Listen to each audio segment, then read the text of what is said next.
배나영의 보이스 플러스. 보플리 여러분 안녕하셨어요? 오늘도 상큼한 하루 시작해 볼까요? 여러분은 잊혀질 권리에 대해서 들어보셨어요? 우리 모두에게는 알게 모르게 흑역사가 있잖아요. 그게 어떤 기간이든 아니면 잘못 찍힌 사진 한 장이든 아니면 친구들 사이에서 농담처럼 떠도는 그런 기억이든 간에 우리가 때로는 장난처럼 이야기하는 것들도 있지만 때로는 떠올리기조차 싫은 너무 힘든 기억들도 있죠. 예전에 아날로그 시절, 필름 카메라로 사진을 찍던 시절에는 사진 찍어둔 거 막 찢어버리고 태워버리고 이러면서 잊어버리고 우리 그런 적이 있었어? 하면서 없던 일로 만들 수가 있었는데요. 요즘에는 스마트폰 시대가 도래하면서 모든 순간들이 기록되고 또 기억되고 있죠. 요즘 SNS에는 예전의 사진들이나 정보들이 끊임없이 기록되고 공유되고 있고요. 또 좋은 추억만이 아니라 본인은 원하지 않는 흑역사라던가 아니면 시간이 지나면 잊혀져야 할 정보들이 계속 남아서 떠돌고 재생산되고 누군가는 상처를 받아요. 그리고 심지어는 없던 이미지도 만들어서 공유되고 사실이 아닌 정보가 실제로 받아들여지기까지 해요. 나는 잊고 싶은데 남에게 잊혀지는 일이 거의 불가능해진 세상이에요. 그래서 요즘에는 디지털 세탁소라던가 디지털 장의사 같은 신종 직업들이 생겨났죠. 요즘 같은 디지털 세상에서 무분별하게 공유되는 정보들을 삭제해주는 직업이에요. 그런데 이런 직업을 빙자해서 의뢰한 사람에게 한 번 더 상처를 남기는 일들도 비일비재하다고 해요. 문제는 아이들에게 이렇게 흑역사가 잊혀지지 않는 상황이 발생하면 엄청난 타격을 받는다고 합니다. 아이들이 제대로 균형 잡힌 인격으로 성장을 하려면 원치 않는 기억이 포함된 성장기를 잊어버리고 자신이 원하는 모습으로 재구성하는 그런 과정이 필수라고 해요. 그런데 디지털 기술이 발전하면서 아이들의 성장이 방해를 받는 지경에 이르렀대요. 이게 사실 아이들만의 문제일까 싶기도 합니다. 그래서 오늘 이 책을 가져왔어요. 제가 오늘 소개할 Z세대 부모를 위한 SNS 심리학이라는 책인데요. 원제가 The End of Forgetting 이라고 써 있어요. 잊혀짐의 종말 정도로 번역할 수 있을 것 같네요. 문화와 미디어를 가르치는 케이트 아이콘이라는 교수님이 쓰셨는데요.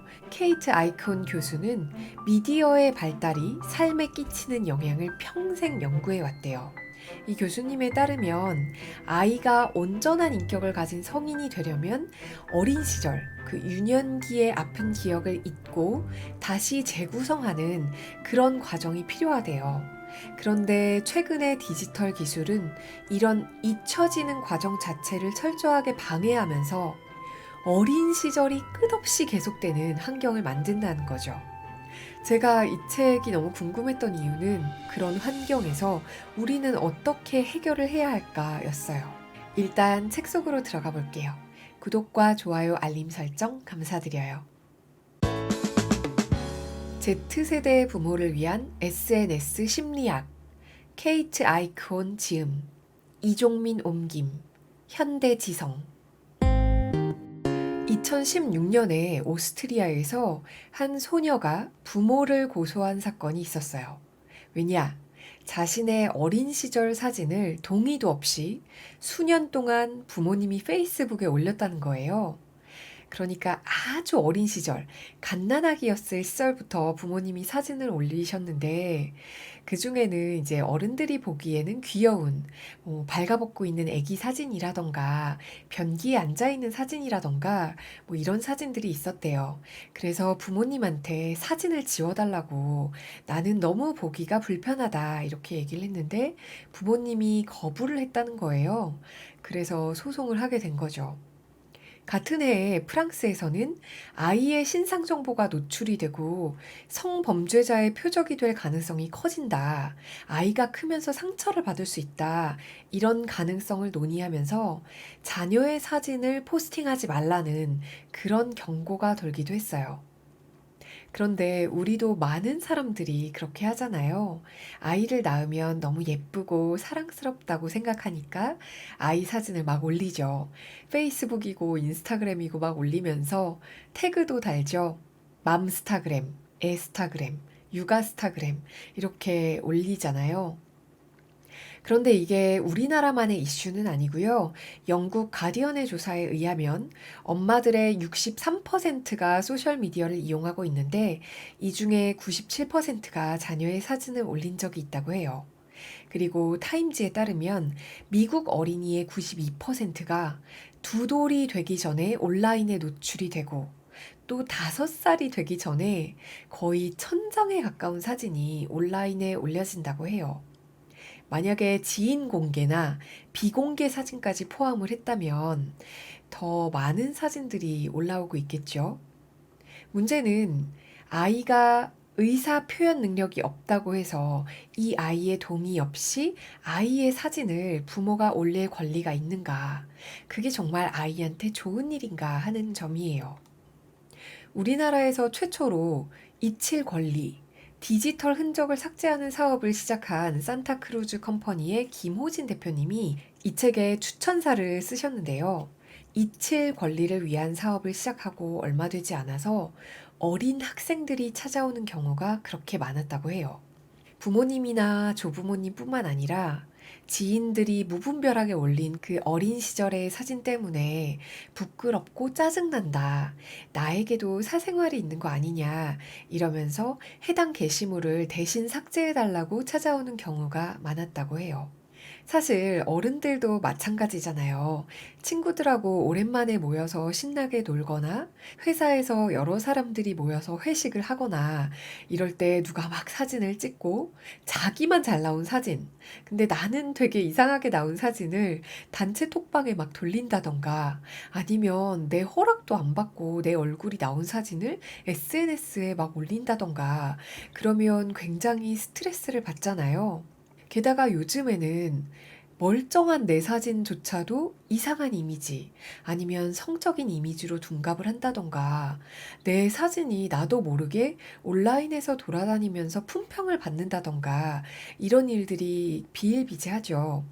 그런데 아이들은 어른들보다 더 많은 스트레스를 받는다는 거예요. 심지어 자기가 어릴 때, 말도 못할 때 올려진 사진들 때문에 성장 과정에도 영향을 받는다고 합니다. 그리고 또 하나 우리가 주목해야 할 현상은 Z세대인 어린이나 청소년들 또한 전에 없이 빠른 속도로 자신들의 사진을 만들어내고 있죠.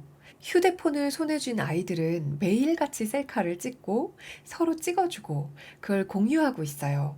전에는 부모님이 아이들의 생일 파티를 열어주면서 아이들 사진도 찍고 앨범에 넣어주고 뭐 그런 식으로 기록을 해주었다면 요즘 아이들은 스스로 이미지를 만들고 공유하고 퍼뜨리는 중이에요. 그렇다면 이런 의문을 가질 수 있겠죠. 이 같은 과도한 기록에 따르는 대가는 무엇일까요? 유년기와 청소년기의 이미지들, 인생의 어느 한 단계에 형성된 그런 사회 관계망이 계속해서 유지되고 보존되면서 자신의 의도와 상관없이 끈질기게 그 이미지가 유지되는 시대를 살아간다는 건 어떤 의미일까요? 만약에 여러분의 어린 시절이 영원히 존재한다면 어린 시절을 넘어서는 일이 어떻게 가능할까요? 아주 간단하게 이렇게 생각해 볼 수 있어요. 아역 배우들 있죠. 모든 사람들이 얼굴을 다 알고 있는 그 유명한 아역 배우들이 더 커서 성장기를 지나 어른이 된 다음에 어른의 이미지로 배역을 맡기가 굉장히 힘들잖아요.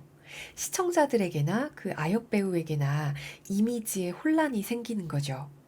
그러면서 모든 사람들이 이 배우를 어린이 취급하고 아이 취급하고 또 성인 연기를 한다고 하면 이상하게 본다고 생각해 보세요. 그게 요즘 아이들이 겪고 있는 상황과 같습니다. 실제로 이 책에서는 미국의 아역 배우들이 어떤 성장 과정을 겪었는지에 대해서 이야기하고 있어요. 청소년기에 미디어에 과도하게 노출이 되면 약물 중독이나 범죄, 요절로 이어진다는 그런 썰이 미국에도 있다라고 이야기하는데요. 근데 이게 실제로 그냥 썰이나 카더라 이렇게 끝나는 게 아니라는 거예요. 책에 나오는 아역 배우 1은 자금 횡령을 하고 파산 신청을 했고, 또 아역 배우 2는 폭력 사건에 연루되었고, 또 다른 아역 배우 3은 경제적으로 계속 어려움을 겪었고요. 또 아역 배우 4는 코카인 중독으로 체포되기도 했다는 그런 이야기를 전해요. 모든 아역 배우가 잘못된 길로 걸어가는 건 아니지만 많은 아역 배우들이 과거의 정체성이 사라지지 않고 계속 남아 있었기 때문에 청소년 시절의 자신을 죽이는 일, 없애는 일이 무척 힘들었다고 고백합니다. 요즘에는 이런 SNS가 확산되면서 의도치 않게 스타덤에 오르는 어린이 청소년 스타들이 생겨나고 있고요. 또 아주 어릴 때부터, 아기 때부터 부모에 의해서 노출이 되는 그런 경우도 있지요. 이렇게 자녀의 사진과 이야기를 인터넷에 올리는 행위, 그걸 쉐어런팅이라고 한대요. 쉐어와 페어런팅을 합친 조어겠지요. 육아를 나눈다는 그런 뜻이잖아요. 우리나라에서는 독박 육아라는 말을 쓰죠. 이렇게 육아를 혼자서 고립된 상태에서 할 때 고립감을 벗어나기 위해서 쉐어런팅을 많이 하게 된다고 해요. 그런데 문제는 이 아이들이 자라나도 자신의 인기나 자신의 정체성에 대한 통제권을 스스로 갖지 못하게 되는 거죠. 자기가 얼마나 유명한가와 상관없이 그로 인해 벌어들인 돈을, 경제력을 자신이 통제할 수 없고 자신의 사생활이 노출되고 방해를 받더라도 스스로 제동을 걸 방법이 없어져요. 사람들은 보통 부정적인 기억보다 긍정적인 기억을 더 많이 간직한대요. 연구 결과 실제로 성인들은 살면서 일어난 일들 중에서 부정적인 일보다 긍정적인 일을 2배나 더 많이 기억하는 것으로 밝혀졌고요. 이런 긍정적인 기억은 청년층보다 중년층에게 더 많이 나타난다고 해요. 부정적인 감정보다 긍정적인 감정을 경험할 때 우울감이 감소되고 더 많은 행복감을 느끼죠. 그런데 어린 시절에 부정적인 기억들이 많이 생겨나면 이걸 지속적으로 선택적으로 망각해야 건강하게 행복하게 자랄 수가 있대요. 아무리 건강한 사람이라도 많은 시간, 대부분의 시간을 이런 부정적인 기억에 사로잡혀 있으면 자신이 불행하다고 느끼게 되는 거죠. 이 책에서는 이런 예시를 들었어요. 캐나다의 15살 소년 라자였대요. 재미삼아서 자기 혼자 영상을 찍은 거예요. 스타워즈의 주인공처럼 광선검을 휘두르는 영상을 찍고 그냥 책상에 놔두었다는데요. 그게 유튜브가 시작되기도 전인 2002년이었어요. 그런데 반 친구가 그 영상을 발견하고 그 영상을 허락도 없이 인터넷에 올린 거예요. 그리고 갑자기 라자는 스타워즈 키즈가 돼서 엄청나게 유명해진 거예요. 뜻하지 않게 세계 최초의 인터넷 밈이 된 거죠. 문제는 이 영상이 계속해서 패러디가 되고 재생산이 되면서 전 세계적으로 공개적인 망신을 당하게 됐어요. 물론 이 영상 자체가 부정적인 평가만 받은 것은 아니고 일부의 팬들도 생겼다고는 하지만 처음부터 자신이 원한 일도 아니고 자신이 영상을 올린 것도 아닌데 친구들을 모두 잃고 학교에서 심한 왕따가 되었어요. 어느 정도였냐면 너무너무 따돌림이 심해서 학교를 중퇴하고 어린이 정신병동에 입원까지 해야 했대요. 그래서 라자의 부모는 영상을 올린 아이의 부모를 고소했는데요. 결과적으로는 합의를 했지만 이런 법적 조치와 상관없이 이 영상은 계속 인터넷을 떠돌면서 평생을 따라다니는 중이에요. 굉장히 심각하죠. 특히나 사춘기 소녀들은 특정한 사이버 폭력의 희생양이 되기도 하잖아요. 원치 않는 사진이나 영상을 다른 사람이 찍고 다른 사람이 돌리는데요. 이런 사건들을 사진 학대, 사진 괴롭힘, 동의 없는 개인 사진 공유라고 불러요. 그리고 많은 경우 이런 상황이 벌어졌을 때 자살을 택하는 경우가 많다고 합니다. 이 책에서는 이렇게 부정적인 이야기만 하고 있지는 않아요. 청소년들이 마음껏 자신을 표현하고 그 이미지들을 공유할 수 있게 되었다는 건 긍정적으로 보아야 한다는 시각이에요. 그동안 어린이나 청소년은 주변부에 밀려나 있었잖아요. 그런데 더 이상 이미지에서 소외되지 않고 어른의 눈을 통해서 표현되지도 않죠.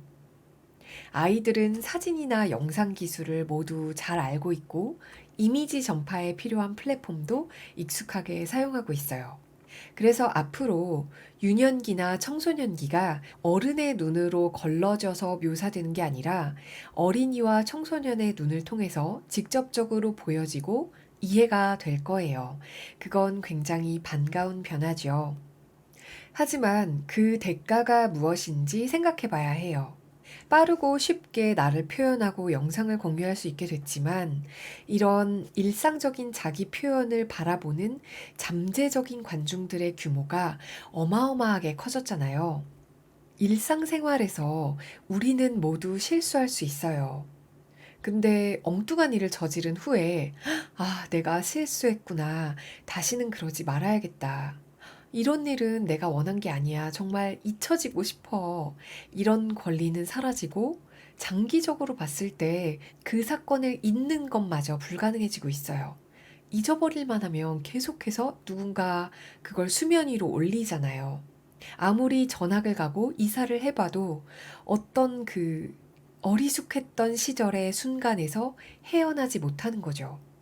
일례로 요즘에는 채용 담당자나 인사 전문가들이 채용을 할 때 온라인으로 예비 조사를 하는 걸 당연하게 여기죠. 심지어 어떤 기업에서는 제3자를 고용해서 구글 검색에 드러나지 않는 지원자의 정보를 캐내기도 한대요. 그 결과로 지원자 중에서는 온라인에 떠도는 그런 자신의 디지털 발자국 때문에 채용이 되지 않는 경우도 있다고 해요. 예전에는 가서 면접만 잘 보면 되었는데, 이제는 모든 사람이 자기가 온라인에 남긴 기록물에 신경 써야 하는 시대가 되었어요. 예전에는 새 출발을 한다고 하면 고향을 떠나 어느 새로운 지역으로 가서 뭐 이름을 바꾸고 새롭게 사는 일이 가능했다면 요즘에는 뭐 새 출발을 하고 싶다면 일단 기존에 사용하던 SNS를 다 새롭게 바꿔야 하죠. 근데 문제는 몇 사람 정도 차단하는 데서 끝나는 게 아니라 이 관계망 자체를 차단해야 하는 거예요. 그러니까 새 출발이라는 것 자체가 불가능해지는 상황이 됐죠.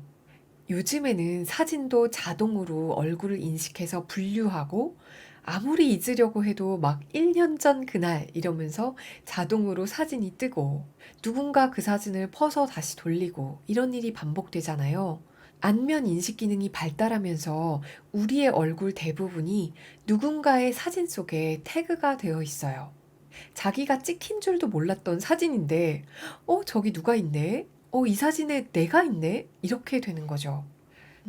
그러니까 더 이상 군중 속에 숨을 수 없게 된 세상이에요. 과거와 깊은 관계를 유지해야 하는 사람들도 많지만 과거에서 벗어나는 게 득이 되는 사람들도 많잖아요. 특히 뭐 불우한 어린 시절을 보낸 아이들이라던가 가정 환경, 학교 친구들과의 관계가 좋지 않았던 아이들은 새롭게 나의 긍정적인 정체성을 만들어 가야 하잖아요. 우리는 많은 아이들이 실수를 할 수 있고 뭐 그 과정에서 배워야 한다라고 생각해요. 실패에 대해서 두려워하지 마. 우리는 실수할 수 있어. 앞으로 계속해서 나아가야 해. 이렇게 조언하기도 하고요. 하지만 디지털 미디어는 실수를 용납하지 않을 뿐더러 잊지도 않습니다. 예전에 아날로그 미디어는 생산하고 이걸 뭐 현상하고 프린트해서 배포하는 시점이 상당히 길지만 디지털 미디어는 생산과 동시에 배포가 이루어지죠. 심지어 요즘에는 라이브 방송까지 그냥 누구나 할 수 있잖아요. 그래서 디지털 세계에서는 청소년들이 남긴 디지털 발자국을 성인의 것보다 더 쉽게 지울 수 있게 해줘야 한다. 그런 사회적 합의가 이루어지고 있어요. 하지만 이 책에서 지적하듯이 소셜미디어의 발전 속도나 기술 주도 경제의 문제 때문에 이런 노력의 결과가 허무하지 않을까 예상합니다. 어린이와 청소년이 전 세계 인터넷 사용자의 3분의 1이래요. 그러니까 이 아이들이 자발적으로 정보를 생산하고 정보 생산 활동을 이어가는 것이 경제적으로 굉장히 중요한 문제가 됐어요. 그러니까 잊혀지려는 노력이 받아들여지려면 그게 경제적인 가치가 있을 때에만 받아들여질 거다. 이런 우려가 되죠. 이 책에서 굉장히 심오한 지적을 하는데요. 페이스북은 거대한 기업 비즈니스다 라고 말해요. 나는 그 친구가 누군지도 모르겠고 그 일도 내 기억 속에서는 가물가물한데 누군가 내가 몰랐던 친구가 나에게 친구 신청을 하고 그 사건을 기억하는 사람들이 계속해서 사진을 올리고 좋아요를 눌러요. 그리고 페이스북은 계속해서 좋아요를 누르길 원하고 그 관계가 계속돼야 돈이 되는 거예요. 인스타그램이나 스냅챗도 마찬가지죠. 그래서 어떤 사람들은 디지털 금욕을 해야 한다, 이렇게 말해요. 이론적으로는 SNS 활동을 전혀 하지 않으면 디지털 프로필이 아예 만들어지지 않잖아요. 그런데 요즘처럼 온라인 인지도가 어떤 가치가 되고 종종 어떤 사람을 검증하는 도구로 사용되는 이 세상에서 아예 디지털 발자국을 남기지 않는 것이 또 문제가 될 수 있다. 이렇게 이야기해요. 디지털 발자국이 전혀 없다는 건 이 디지털 발자국이 흑역사로 찍히는 것만큼이나 좋지 않을 수 있다라는 뜻이죠. 지금까지 책 속의 내용을 살펴봤는데요. 온라인에서 나를 표현할 권리만큼이나 잊혀질 권리도 중요하다고 이야기하고 있고요. 그리고 잊혀질 권리를 과도하게 주장하면 표현할 권리나 경제적으로 누릴 수 있는 권리에도 영향을 미칠 수 있다는 것도 동시에 이야기하고 있어요. 다 읽고 나서 조금 안타까운 것은 이 책에서 특별하게 어떤 결론을 내려주지는 않더라고요. 부모는 이렇게 해야 한다. 아이들은 이렇게 해야 한다. 이런 주장이 들어있는 책은 아니에요. 대신에 이런 SNS의 긍정적인 면과 부정적인 면을 모두 설명하면서 이런저런 사례와 연구들을 예로 들어줘요. 사실 Z세대는 스마트폰과 함께 자라나는 완전한 디지털 세대죠. 이들이 앞으로 어떻게 자라날지, 어떤 미래를 그려나갈지는 지금으로선 완전하게 예측할 수 없을 것 같아요. 다만 나온 지 아직 10년밖에 되지 않은 스마트폰이라는 기계가 세상을 바꾸고 있고, 그래서 정보를 생산하는 주체 중에서 점점 어린이나 청소년의 비중이 높아질 거예요. 그러니까 부모 세대, 조부모 세대들이 아날로그 세대에서 태어나 디지털 세대를 살아가면서 아직 경제적으로나 사회적으로 영향력이 있을 때 이 아이들이 어떤 방법으로 디지털 시대의 정보를 제대로 나에게 유리하게 서로에게 도움이 되도록 생산할 수 있을지 우리 모두가 함께 고민하고 가르쳐야 할 것 같습니다. 정말 생각해 볼 거리를 여럿 던지는 책이에요. 아이를 키우는 부모님들은 아이들에게 어떤 SNS를 어디까지 허용할 것인지, 어떻게 허용할 수 있을지, 또 어떤 방법으로 긍정적인 자기 표현의 효과를 낼 수 있을지 생각해 보시면 좋겠고요. 만약에 부모가 아니더라도 SNS를 이용하시는 분들이라면 나의 디지털 정보를 어디까지 공유할 것인지 한 번쯤 생각해 보시면 좋을 것 같아요. 저도 이 책을 읽으면서 제가 이용하던 몇몇 SNS와 커뮤니티에 들어가서 제 정보를 어디까지 공개했는지 다시 한번 확인했어요. 보플리 여러분들도 현명하고 지혜로운 SNS 생활을 영위하시길 바라요. 우린 다음 주에 만나요. 안녕.